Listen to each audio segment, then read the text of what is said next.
ప్రతీకారంతో రగిలిపోతున్నటువంటి Iran ఆవేశం మీద నీళ్లు చల్లుతున్నారు ఐక్యరాజ్య సమితి కానీ నాటో కానీ ఈవెన్ మిత్రుడైన రష్యా కానీ.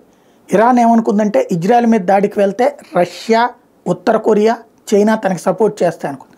వీళ్ళందరూ ఎట్లాంటి వాళ్ళు అంటే అమెరికాని కవ్విస్తున్నంతసేపు వీళ్ళు సపోర్ట్ చేస్తారు, అంతే తప్పించి యుద్ధంలో తోడొచ్చేటటువంటి అమాయకులేం కాదు.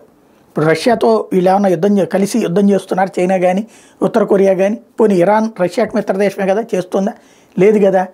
కాబట్టి ఇదంతా మౌఖిక మద్దతులు, కావాలంటే ఆయుధాలు అమ్ముతారు ఆ టైంలో. ఇరాన్ ఇప్పుడు ఏదైతే ఇజ్రాయెల్ మీద దాడికి రెడీ అయిందో దానికి సంబంధించినటువంటి వ్యవహారానికి ప్రిపేర్ అవుతున్నప్పుడు తాజాగా వివిధ దేశాలు ఇరాన్కి హెచ్చరికలు జారీ చేసినాయి.